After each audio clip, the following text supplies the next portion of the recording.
Talk shoes. Recorded live. Good morning, good evening, wherever you may be across the nation or around the world. Once again, you're listening to VMware Communities Roundtable Podcast. This is podcast number 562. My name is Eric Nilsson. With me today, I have my regular co-host, Matt Langguth. Today is Wednesday, July 7th, 2021. Matt, how are you doing today? Eric, I am well. Just coming off of a long holiday weekend here in the U.S. with all things Independence Day. Weather was fantastic here in central Pennsylvania. We actually spent some time up in the western half of the Allegheny National Forest and enjoying all things nature and whatnot. Couldn't ask for a better holiday weekend. Got to get out and see some fireworks throughout the holiday weekend and whatnot. Just a really enjoyable time and enjoyed the time off. How are you, sir? How are things out there? How was your holiday? And most importantly, what is the color of the bay? Hey, it is beautiful, sunny California. We got some beautiful sunny weather, not too hot, not too cold, 78 degrees, right in the happy time. It's been sunny and nice, and the holiday was good. We had 4 days really, Friday through Monday. Kind of took half of Friday off, so I got to relax. And let me tell you, fireworks, the fireworks industry kind of started selling direct to consumers now. So like in the Bay Area, there are literally thousands of people that run wonderful fireworks. So down at the end of our street, you could just walk down and sit in a lawn chair and just watch the neighbors across the way just lighting off like probably 400 different big pieces of fireworks. Like some of these guys are giant, went up in the air, boom, like the big guys, right? So I read an article that the fireworks industry is diversifying out into direct to consumer. So they're a lot of fun. The weather is beautiful. The color of the bay is just a nice light turquoise green because it's sunny and beautiful and not too windy, so we don't get a lot of chop, and things are going well. We also see Corey Romero here, so we'll just swing by Utah. Corey Romero, I assume that you guys out there in Utah had a nice 4th of July holiday as well. Beautiful 4th of July. We got to sit out in the backyard and we watched thunderstorms roll in. It was just south of us. We got a little bit of sprinkles on us, but we got to just watch the lightning, hear the thunder. We got to see some fireworks from Lehigh and Alpine, Utah as well. But yeah, everything's great here. But as far as VExperts go, so some really cool, interesting news. So for the VMworld party, we're doing 2 calls for VExperts. And those are going to be the virtual parties. So we're going to have one for US and one for Europe. So stay tuned on those dates and times. I will send out calendar invites for both to all of the VExperts. And besides that, we also have the applications closing. So if you want to be part of that call and part of the VExpert program, you've got until July 9th to fill out your VExpert application. Once the July 9th hits, the applications will close.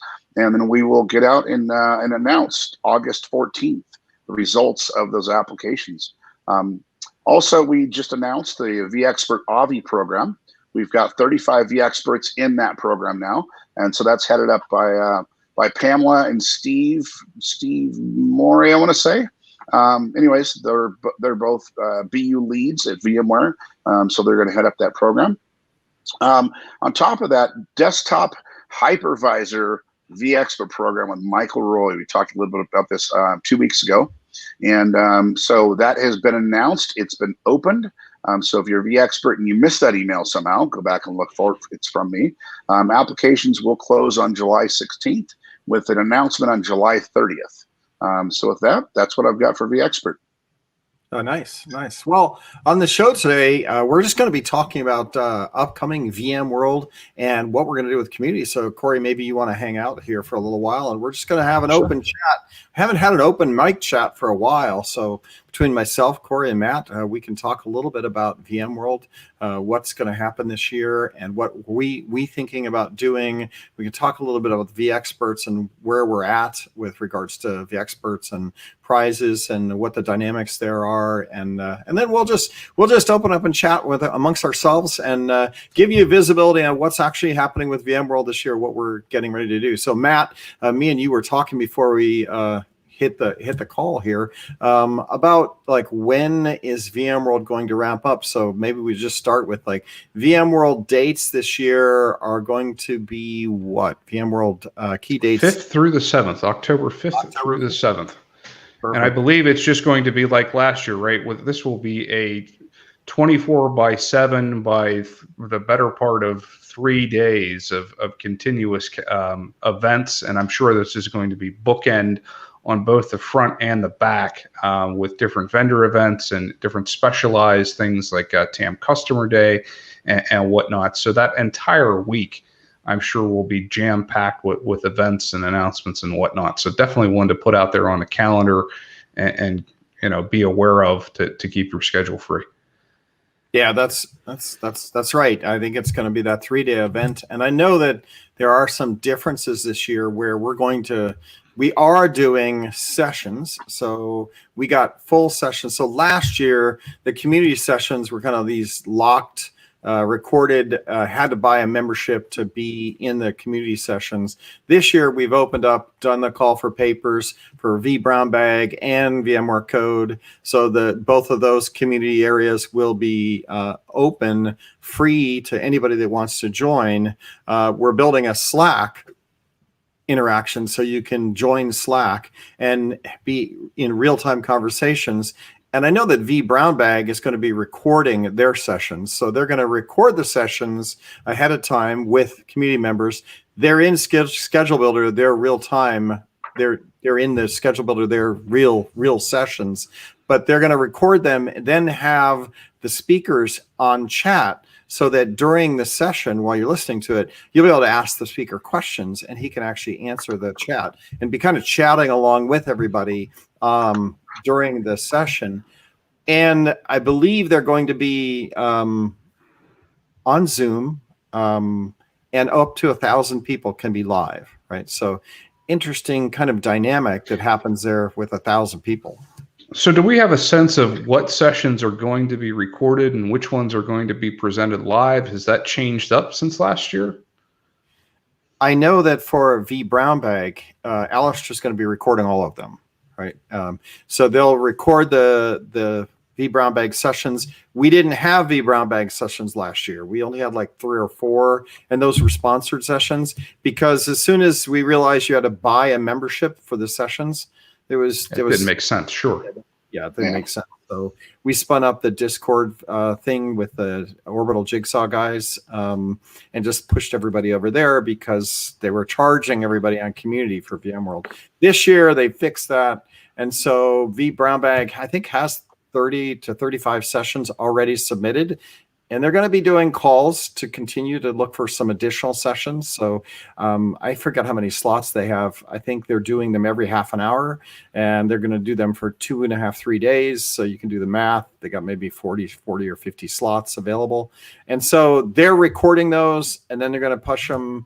They're going to stream them live in Zoom, and then the speakers themselves will be in the Zoom chat to answer any questions while you're watching. And then everybody can be live in those. You can turn your cameras on, you can listen. So last year, that wasn't the case for VMworld.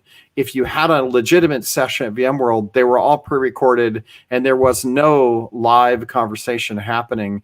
And you couldn't, I think, turn on your camera and see everybody at the same time, right? Where this year, they're trying to do ours as Zoom open sessions, up to 1,000 people, cameras are enabled. So you can actually drop in and say hello and chat, and people can see you, but the session itself will be streamed. So I don't think there'll be a lot of conversation other than in chats themselves during the session.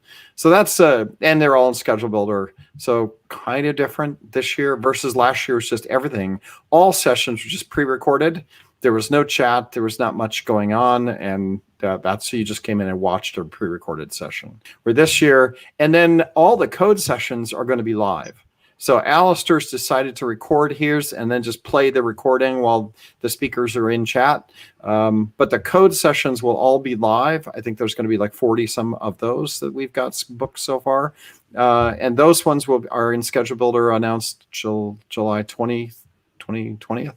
And those will be live. So the speakers will be doing live sessions, and Kripa is actually putting that all together. And so those ones, unlike Alistair, we're just going to be doing live. And I think we're only going to do those in APJ time zone. No, not APJ, EMEA, Europe.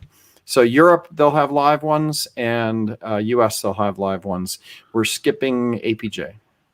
So let's say I would miss a live code session, right? I have a competing interest with a pre-recorded brown bag session that's going to air at the same time. If I would want to go back and view the live session from code, can I do so? Or are you planning on somehow recording those if someone wants to consume those on demand? Yeah, you can. All of those sessions will be recorded, and then published. They're just published like a typical recorded Zoom session. So again, if it's live, don't feel like if there's a competing interest there or whatnot, we'll still be able to go back and consume it post haste. Yeah, that's right. Fantastic. Yeah. So you had talked about Community Builder, Eric. When do we expect that to launch? When are we looking to, or excuse me, Schedule Builder rather? When are we looking for that to be out there to start building out, what talk tracks and whatnot that we're looking at to do? Right. So all the speakers have been notified, right? So we talked to Tony Foster. He's gotten notified. The code speakers have been notified. The vBrown speakers that have submitted have been notified.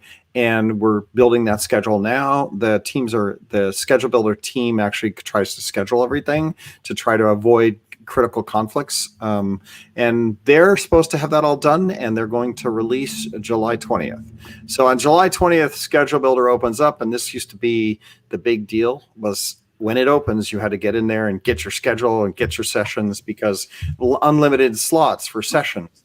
And even last year, the paid sessions had limited slots as well. So you had to get in, limited slots. You had to get in at the time and get your slot before things filled up.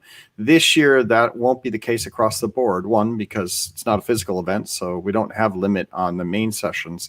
And this year, we don't have limit on any of the community sessions because they're all free, which drops them in the unlimited space. I think there's like a limit of 1,000 or something. Once you hit over 1,000, Zoom makes you turn it into like a broadcast as opposed to a interactive camera session. But we don't expect over 1,000. We don't expect more than 400 would ever sign up for any given session. I think the most I've ever seen sessions sign up for is like 600 one time for like Pat Keynote on VMware Code. So ideally, everything will open up and you should be able to come in and schedule yourself. And it's not critical that you're in there on July 20th. We are going to start promoting some of the key sessions coming up in July when Schedule Builder opens up. We're going to be talking and doing some interview series and doing some social promotion, because one of the things they're trying to do this year is get people to attend versus just sign up. Last year, we spent a lot of time making sure everybody was aware and getting people signed up so that we could, when we reported our numbers, going, okay, we have 100,000 people signed up, we have 120,000 people. I think what was the final number last year? I think we were up over 130 as far as registrants. Yeah, I want to think 140,000 or some number like that. And even the VMware Code, to give an example, we had 25,000 sign up for VMware Code. But if you look at how many people actually showed up, right, we recognize that, okay, we had 25,000 people sign up for VMware Code sessions, Pat Keynote, Kit Colbert, and everybody else that we did. On average, I think for the whole event, we had 3,000 people attend, right? Which is, those numbers are more rational to the code program, right?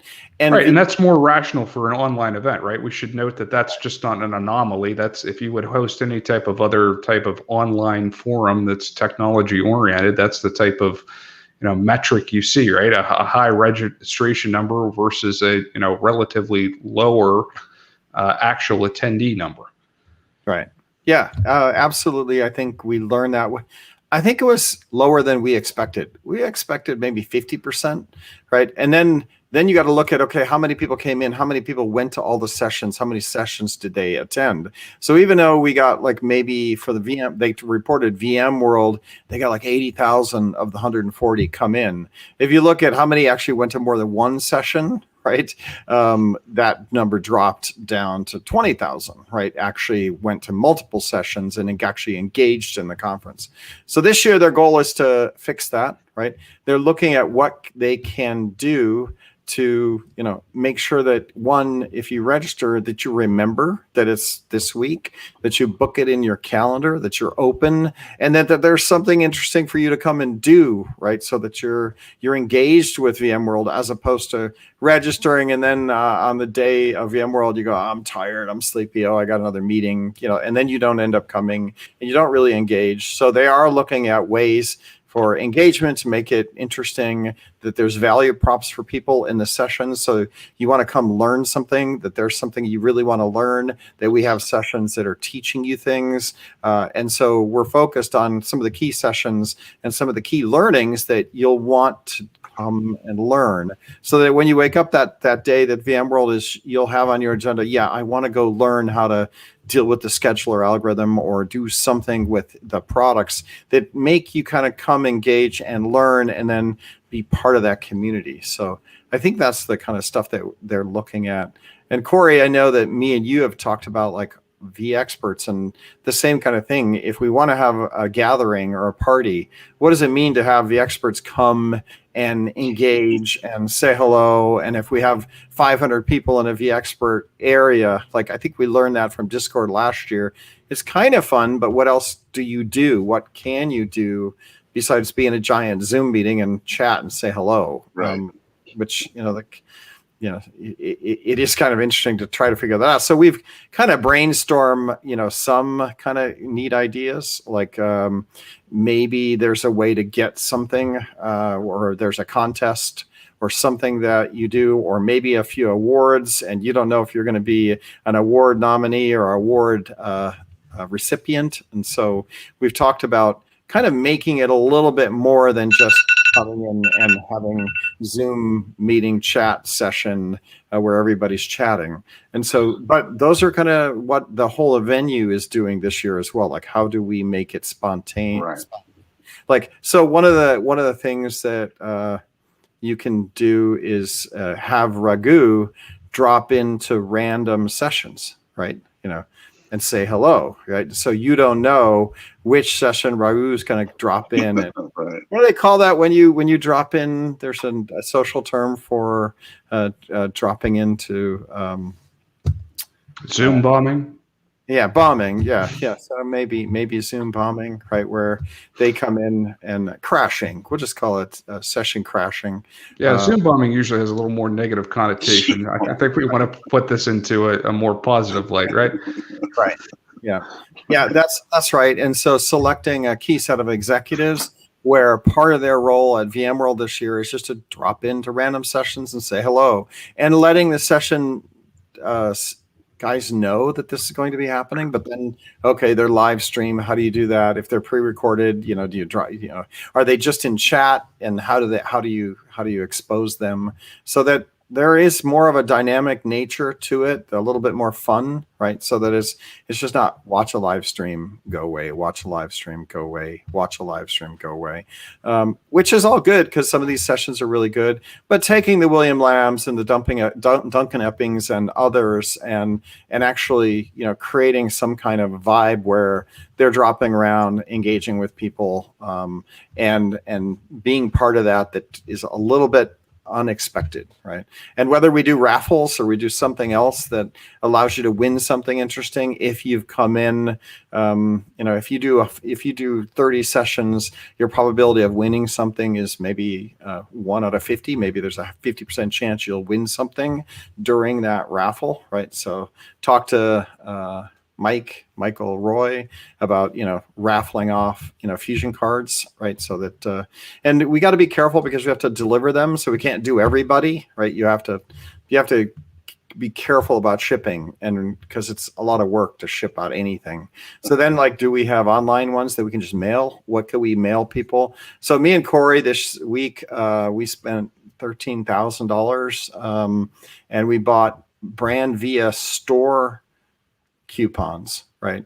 So to this end, we can use the brand via store coupons, not to give everybody a prize this year, but to be able to give away when we come into the party a winner, and then we can just give you a code that you go redeem at the VExpert store that we're building on the store at VMware.com. So Brandvia runs a store, and we can give away some store coupons, which we don't have to. Then you go to the store and just use the coupon, and they mail it to you. So those are kind of the things that we're looking at doing this year that we haven't done. We didn't do last year. We just barely got our act together last year, right? And then it was all paid, and it was a mess. And so this year we got it all free. We got a live streamed. We've got in person. We're building Slack chat where we have chat, and then we have budget that we're building kind of a vExpert store or community store that has some community and vExpert swag in it that you can come in and purchase with your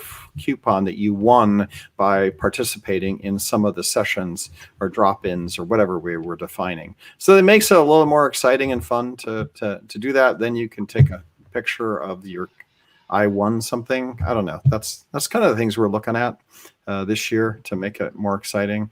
And we're hoping to start marketing this at the end of this month. The Slack channel, is that going to be its own thing? Do you anticipate that being a part of the existing code Slack? How do you see rolling out that particular Slack channel? It's the VMworld team building a VMworld Slack chat environment so that you can come in and chat on any of the channels for VMworld. So much like the Discord people did chat rooms and they had subgroups and you could come in, there's supposed to be a VMworld Slack chat. Now that'll be different than the VMware Code Slack channel. That'll be different than the vExpert Slack channel. This will be a VMworld Slack channel within rooms that you can go play, and it'll be activated for the conference itself. Okay. And I'm assuming that the sub channels will be broken out by, as you had said, topic and whatnot, and then maybe even particular speaker session. I think they're going to try to do that. I don't think they're going to go down to the speaker session because I think it's too much work with 400 speakers. I don't think they want to make 400 subgroups. So I think they're going to just choose tracks and have like a track channel per track, so that if you want to come in and Slack with other people that care about a given topic, you've got the track topics that'll be defined. I haven't heard much about how they've done it yet. They keep telling me it's next week or 2 weeks from now. We're gonna let you know how it's all going to be laid out. We've had a couple of conversations with them about what they should do, and then they're working on it. So, but I know that we did discuss. I made the same record. Do we want to have a Slack channel for every session? And they pushed back, going, no, maybe we could do tracks. Right. It's just I think tracks make sense, right? That's what we had seen on Discord last year, and I think that worked out fairly well. Yeah, I think that makes much more sense. Having that many Slack channels would be pretty confusing. I think not for just us, but for the users as well. Sure. But also, then you just don't have much to say, because if there's a speaker in his own little Slack, then that's all. Maybe there's two people that drop in and say hello, but then it's kind of lonely, right? Where if you do and the chat's going to be supplemented, right, by the actual chat going on within the Zoom session that the speaker is going to be presenting in, right? The speaker will have the recorded playback there, but then the speaker themselves will be in the Zoom session to interact with the given audience. So we'll have the Slack as more of a general topic for, let's call it BU level. But if you want to talk to the speaker themselves or anyone else that's attending that particular session, you'll have the Zoom interactive chat window, right?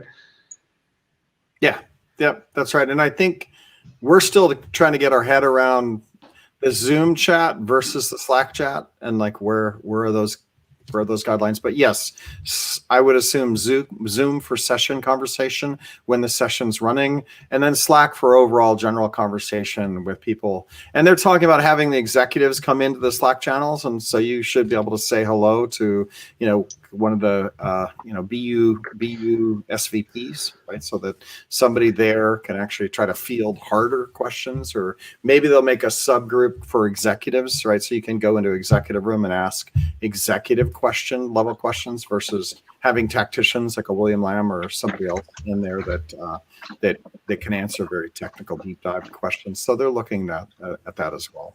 So I would expect some kind of architecture like that. Now, I expect that, but then a lot of times when the event team rolls stuff out, Yeah, it's like we should put a big asterisk right with this conversation that this is future state may Right. alter, right? That this Right. this is the plans as we know them as of current state, and the actual deliverable material may alter significantly. Yes. I want to get a Mac laptop. We're arguing about the 15-inch or the 16-inch or the 13-inch, right? And we're talking about, well, how much gig do I want? 32 gig of RAM, or can we get by with 16? And we have this whole conversation, and then you get to the event, and the event team goes, "Here's your pencil." You're like, wait, we're going to have a computer, like a Mac, right? Like, no. Yeah, no, we decided to use paper and pencils and crayons. Here's your crayons. You can choose your color of crayons, though. See, it's really nice.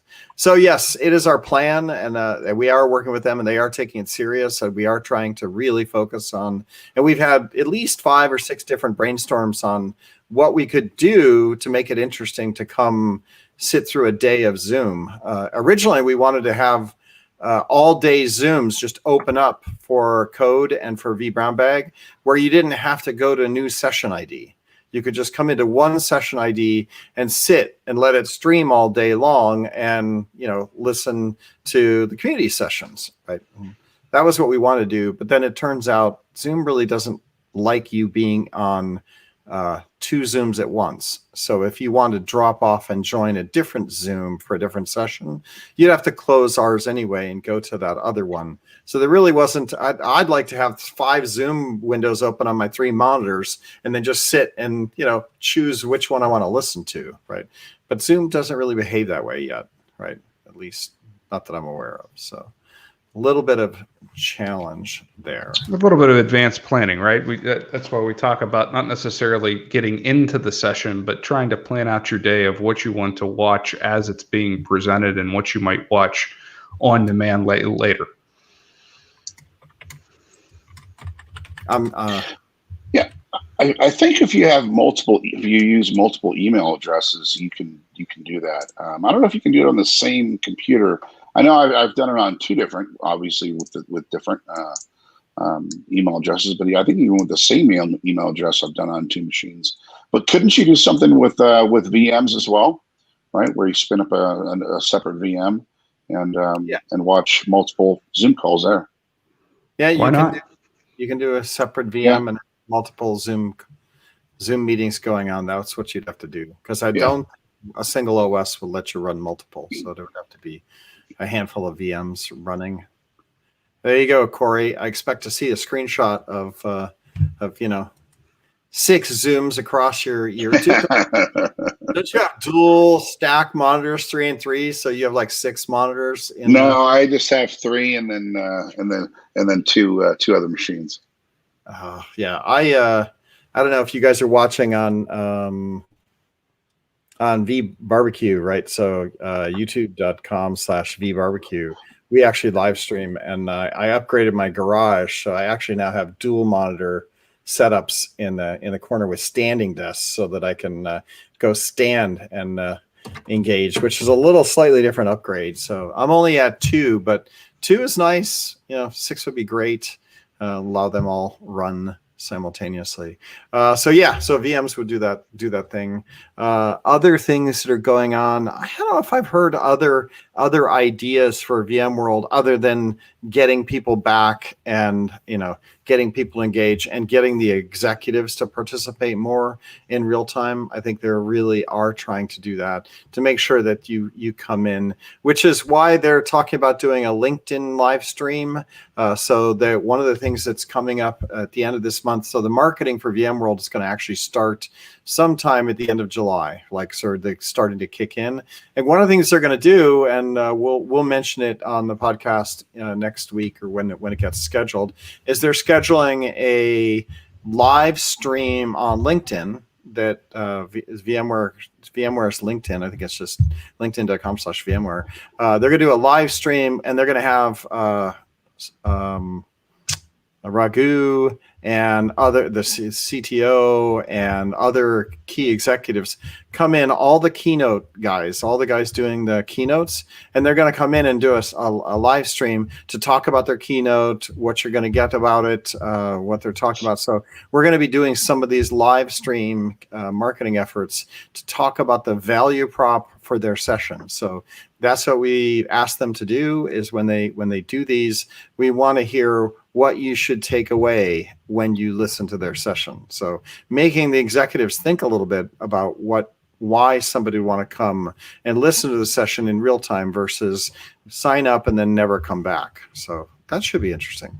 A little bit. Yeah, I've asked the V experts. Well, I haven't asked yet, but once we have Session Builder open, and I've done this with other, when they do the comms team and announcements with the V expert bloggers, is don't just write about the features, don't just write about the top level stuff. Write on what this will actually help, how this will help your day job, or even help your business, right? Or even help businesses you're doing consulting for. And so if you've got a session out there, write a blog post on exactly, what the value of this session is versus just high level title and abstract. So once Session Builder gets open, I'm gonna just reach out and email all the V experts and ask for that same thing that I have asked in the past. And that seems to create much better content and understanding on what the expectations are and what you're going to take away from it. Yeah, that's what I would say. I think that some of this might be interesting. It's kind of it's going to be an 8-hour event, right? So how much can you actually do and engage in 8 hours times 2 days, right? So, and then you got to take out the keynotes as part of that. So it is one of these Zoom challenging moments, right? Which is, how do you make this really interesting versus just here are the recorded sessions. Now, I would say that a lot of people got their session invites, right? And a lot of people were excited about getting selected. And then Matt, I think you were mentioning that on social, there are people just saying, darn, I didn't make a session this year. So there is a certain amount of just joy in being able to share, if you got a session, being able to share what you worked on this year, right? And you're able to share what you've done. So there is the audience that's watching, but there's also a function of the people that are actually doing sessions that are almost like a reward to say, hey, here's what you did this year that's really cool, and you get to record a session and share it. So there is also just a part of that, which is a feature of providing a communication mechanism for everybody to be able to present some stuff. I think there's a sense too of the amount of time from, if the session has actually been, baked or and presented as of yet, or that it might be in flight, the amount of time and effort that goes into even a 15-minute presentation, right? The old rule of thumb that we used to go by in technical marketing was it can easily be an hour of background work for a minute of content. So to think that there is a significant amount of time to run through a 15-minute presentation as far as demo slides and having the lab prep for what you want to demonstrate, and then going through and the actual submission process.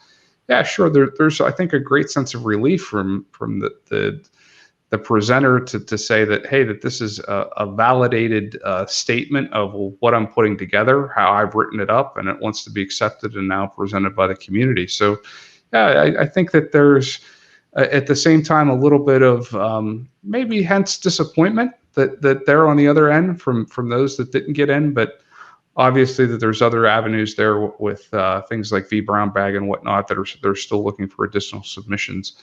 And of course, local VMUG events within the community and VMUG sessions and other avenues to perfect that deck and possibly reapply for a future event. But yeah, it's you see that feedback in the community, right? You see with the joy and a little bit of the disappointment as well when these announcements come out. Yeah, I remember 2 or 3 years ago when we were kind of at, I would almost call it peak VMworld, where I think 3 years ago everything was booming and we got tons of sessions and I think we had 2,500 submissions for what ended up being 400 session slots, right? Now this was for the physical event, right? But I think the numbers are fairly similar, or maybe less, or maybe about the same this year.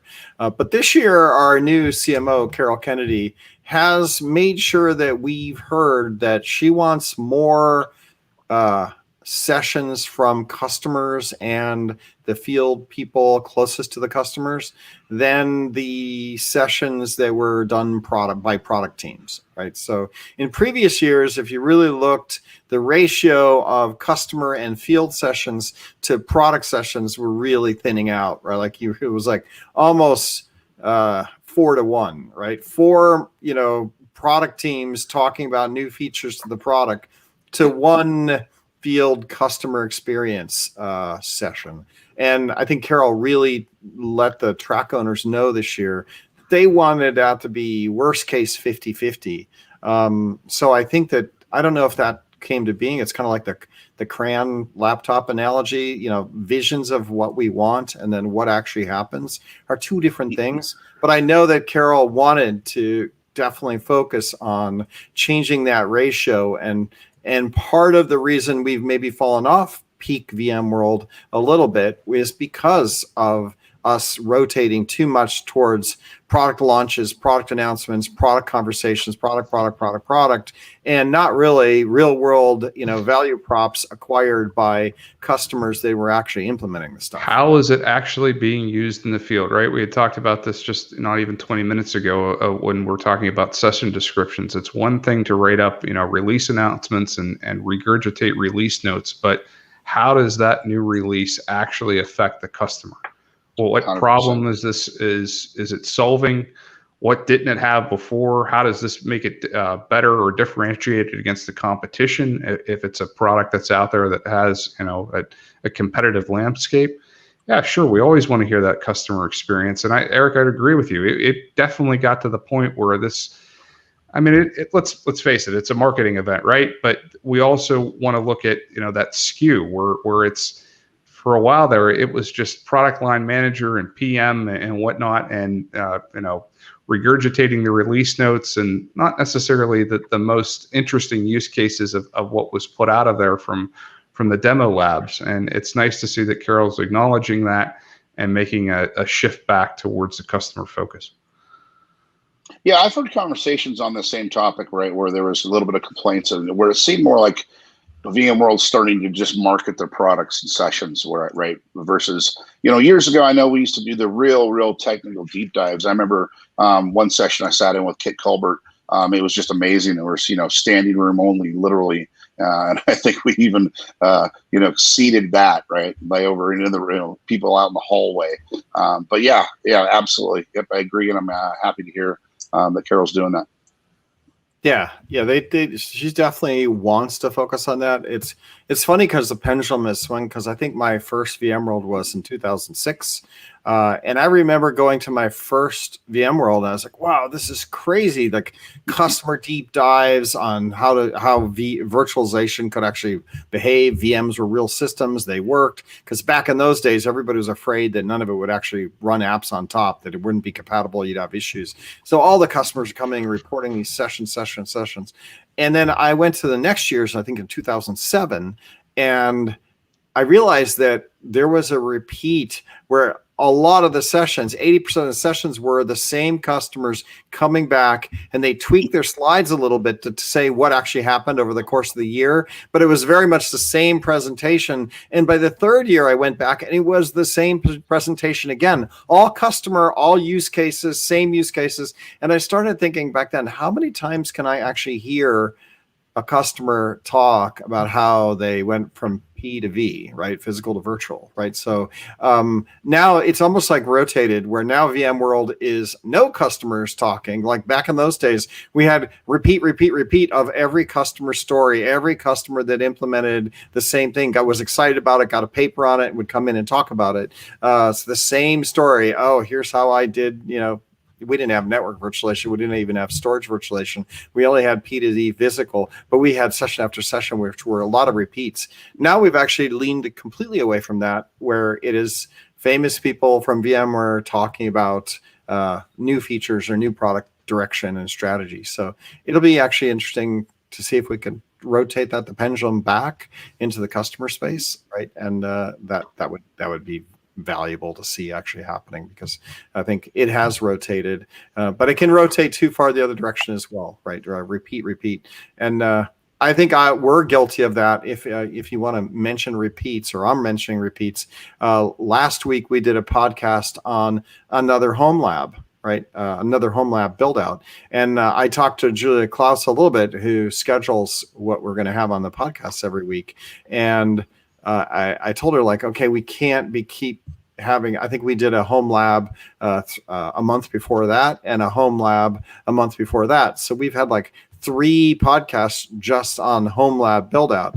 And it's the same story, right? It's not a lot of difference between building out one home lab from one guy and another guy's blog series on how to build out a home lab. So all of us have to be conscious of that pendulum, right? Of what's the content? How often have you heard the content? Is there unique things about the content? And then schedule that accordingly, right? And some people get burnt out too much. Like sometimes I have to listen to Matt Langguth and I go, oh my God, not him again, right? Like feelings mutual. I mean, it's just, In fact, when we get 3,000 or 4,000 downloads a week, I'm like, aren't everybody tired of this? Like, I don't know why coming back and listening to us, right?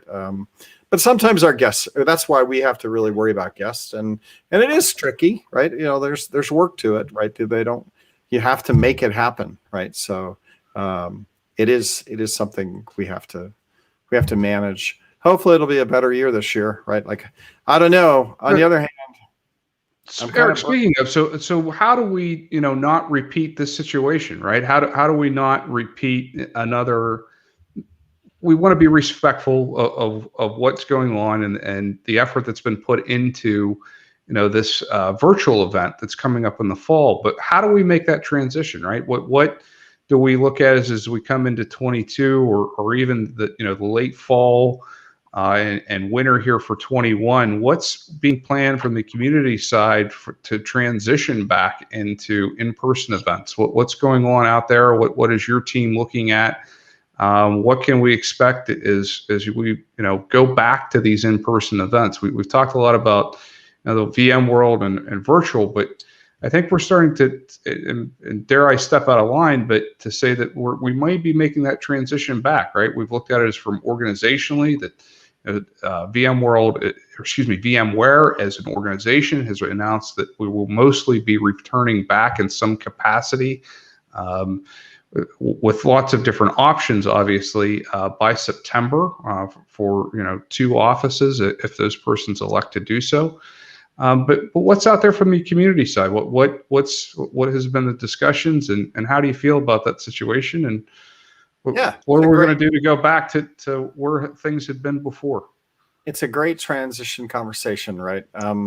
I know that all of us are transitioning at different rates, and that's one thing I would say is that it's a country by country kind of thing, right? Like, we're privileged in that we have a lot of vaccinated people, and I took a holiday 2 weeks ago. We didn't do a podcast because I was on a holiday, and for the first time ever in about a year and a half, I actually walked into a restaurant without a mask and ate dinner inside of a restaurant, right? And it made me uncomfortable the whole time I was doing it, because it had been the first time that I'd ever done such a thing. And I'm completely vaxxed. Everybody I know is completely vaxxed, and the numbers are really low. And if you're completely vaxxed with Pfizer or Moderna or some of these other ones, you're pretty safe, right? So it took a little bit of time for me to sit and have that dinner. And then we were on vacation.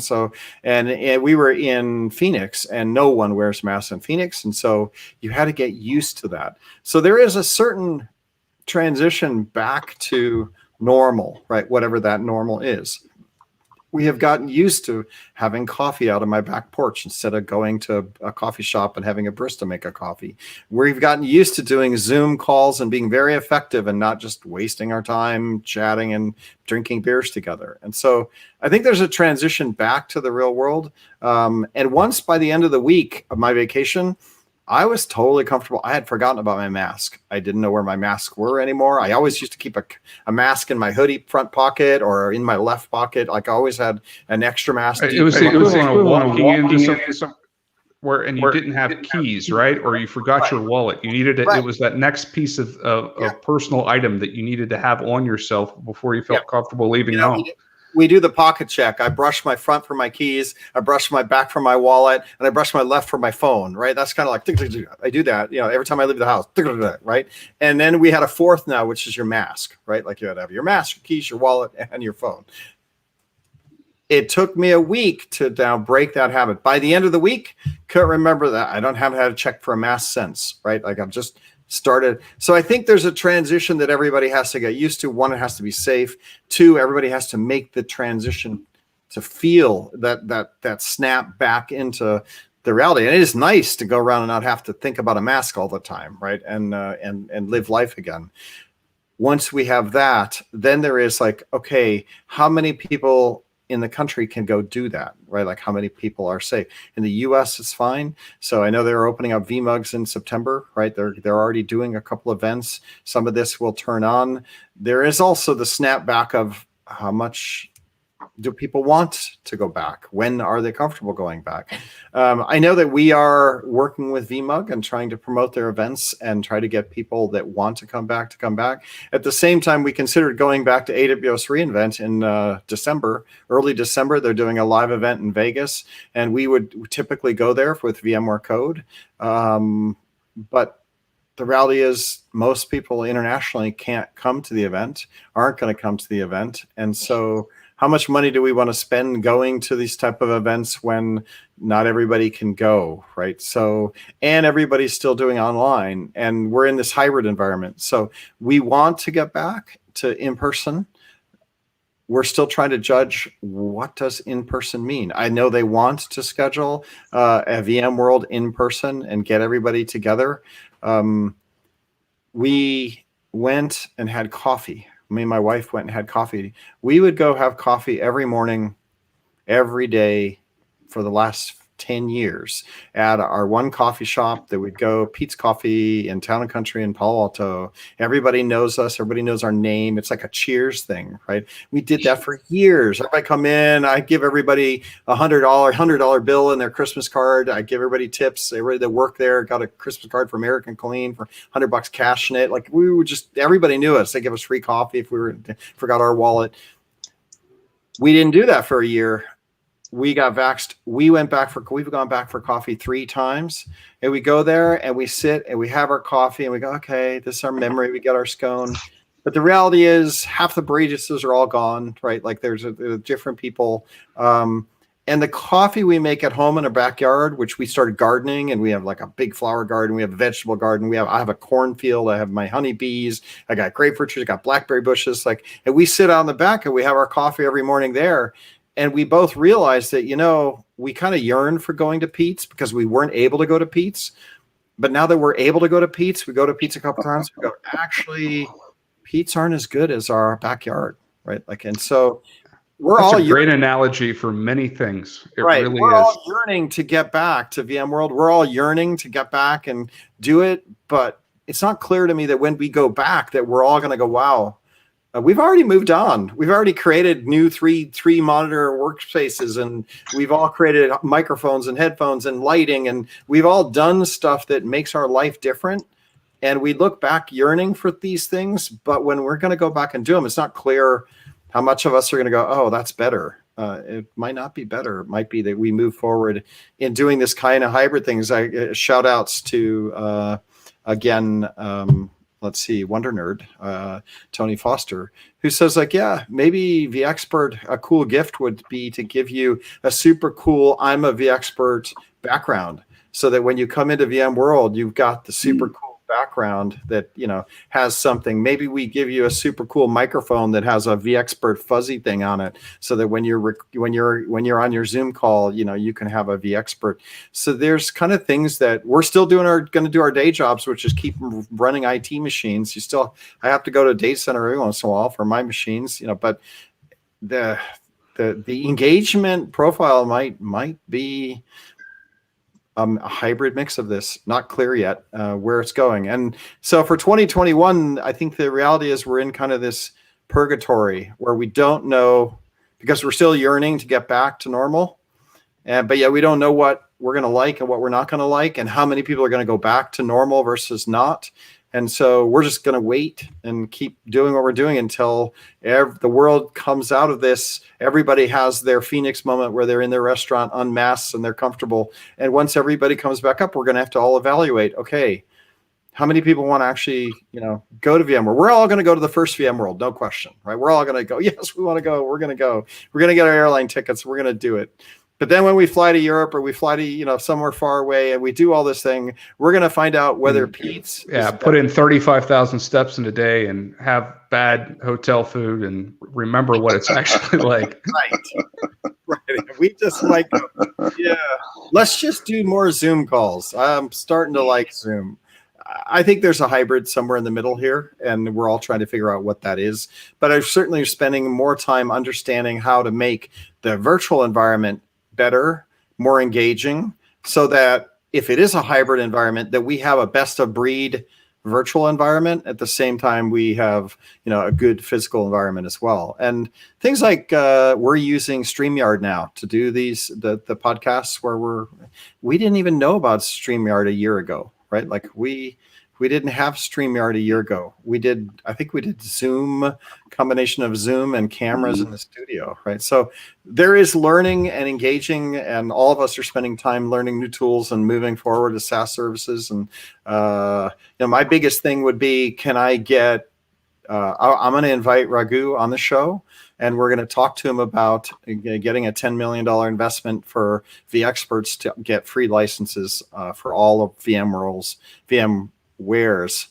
SaaS service offerings, right? So those type of things might actually be better for us to focus our time on than just trying to get back to an online event or a non-online event, right? Like there are SaaS services. And that's the other thing that's happening is VMware is changing, right? Like we are a SaaS company now, right? Like we're offering SaaS services. The company is moving to SaaS services. SaaS is everything. How many on-prem administrators are going to be here? Okay, if we interviewed 100 IT guys and said you're an on-prem, IT guy, right? Like, or woman, just say that generically. How many people think they're going to do that next year or 2 years from now versus how many are going to change into cloud SaaS administrators? And what does that mean? What tools are you going to be using? What SaaS service are you going to be using? What does that mean for community, right? What does that mean for architects? What does it mean for everybody? So I think there's enough shift going on in the market that we're also trying to deal with that as well. And maybe that's the bigger overall picture, right? The audience, even if this would be pandemic aside, the base audience is changing significantly, right?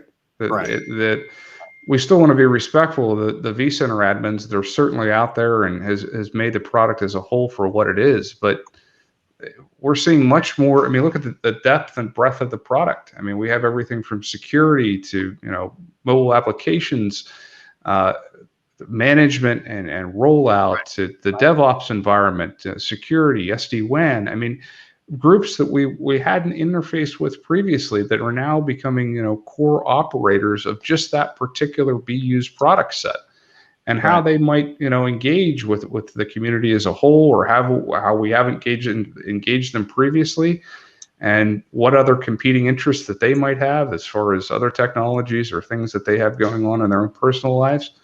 Yeah, it's a rapidly changing and expanding VMware user, and they're certainly not who they used to be. Yeah, and I got to say, we were joking about Corey, with Corey going like, oh, yeah, another subgroup, right? Like the reality is just because we got a lot of different products now, right? And so you actually need vExpert subgroups that just focus on operating a set of SaaS products, right? And some of these subgroups, they are just SaaS products that he's spinning up. And so there is that engagement with new users that are behaving differently than previous users. HOLs, what's the difference between a HOL and just giving me a 60-day SaaS trial to the platform, right? Like HOLs used to save you the idea of installing software. You could use it, without needing to download a trial and set it up on your servers and run it. And so that was the big benefit of HOL. And it's certainly, that's applicable for some of the products that are out there. But to your point, for the SaaS services, right, it's ready to go, right? It's pretty much set it up against an endpoint. There might be a test endpoint or a test code base that you want to roll out that service against. But for the large part, the install is ready to go. I mean, the product is, as the name implies, a baked solution, right? So, and every SaaS service should have an HOL built in as part of the onboarding and using, right? You don't have to go get an HOL for somewhere else. You just go sign up for the service, and it walks you through the educational process you need to use the SaaS service right as part of the SaaS service, right? So that's another element that's there. So Corey, you keep on doing the vExpert subgroups because we're happy to have them. And I'll call on another one tomorrow.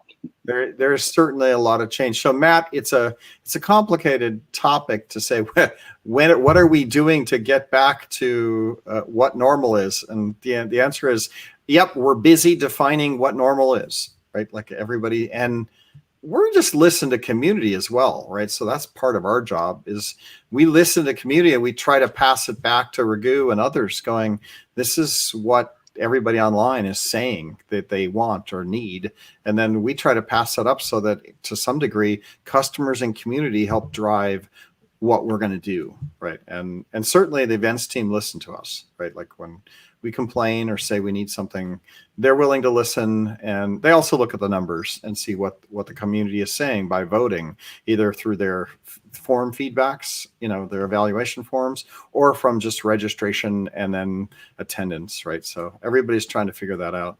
I think somewhere in the middle is going to be exciting. I think that we have really cool products, and you're still going to have to learn how to operate them, whether they're SaaS services or not.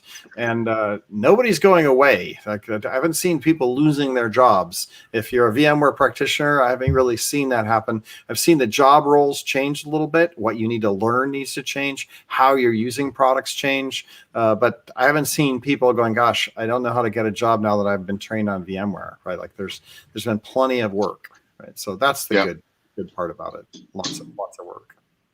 All right, we have chatted for the hour, right? Thank you for hanging out with us. If you've actually listened to the end, one of our main guests that we had scheduled today didn't show up, so we'll rebook them. Probably they had a problem, so we'll just wait and bring them on again in a future podcast. And so we thought we'd just spend some time chatting about what's going to happen with VMworld and community as a whole. So Matt, thanks for the topics. They were good.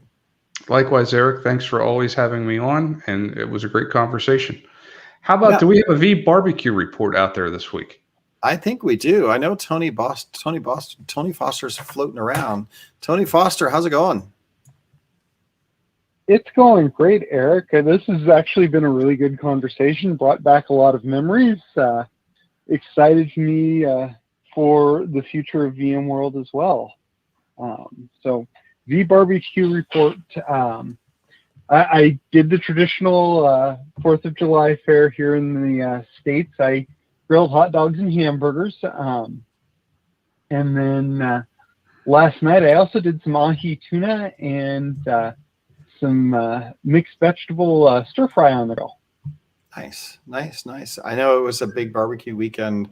Corey, I don't know if you did anything. I know I made a unique dish. We took corn on the cob and we cut it off. We cooked it and cut it off, and then put it in with cheese and yogurt, and made the corn on the cob kind of like a corn mush, right? But it wasn't mush. It was really, really good. I should find the recipe and tell you guys how to make that, because we did tri-tip. We made chili, and then we had bowls, and pretty wide bowls, and you put some chili in, and then you'd layer on a couple pieces of tri-tip on the side, and then you'd put on top of it this corn cheese, kind of like corn cheese, I guess I'd call it, right? And man, let me tell you, it was fantastic, right? Tri-tip with a good chili. The chili was pretty wet, so it was like a nice, like a soupy chili. And so the meat, the chili, and the corn kind of pulled it all together. Wow. Eric, here's a very controversial question. Did the chili have beans or did it not? Yes, it had beans. Yeah. It was, I think it was turkey meat with beans and tomato sauce. And yeah, you can't have a chili without beans. Who defines chili without beans? I think our listeners not down in Texas might have words, but that's for another episode. That's because it's so dry and chilly and cold and miserable down in Texas. They don't even know how to grow beans. All they can do is, run around and catch cattle. I would argue if there's turkey meat versus beef, it's not chili. Yeah, that could be true. That could be true. Tim Davis, if you're listening out there, I expect some feedback on my California running bashing session that I typically do. I always pick on the Texas people because they think they have better barbecue than us Central California people who do barbecue a little bit differently. But we definitely have beans in our chili. They're all good. There's no such thing as bad barbecue, even in Texas. We'll cut up some slack.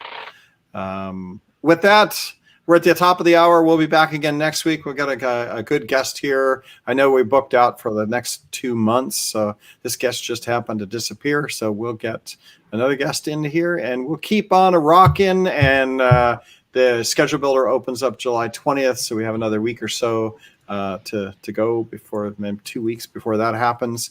And we'll expect to have some session owners come on the show to talk about their sessions going forward. Matt, Corey, always fun to get to chat with you guys without having an agenda. It's pretty fun. Yes. Thank you. Tony Thank Foster, you very much. Thanks a lot, Tony. Talk to you again next week. Thanks for having me. Yep. Yep.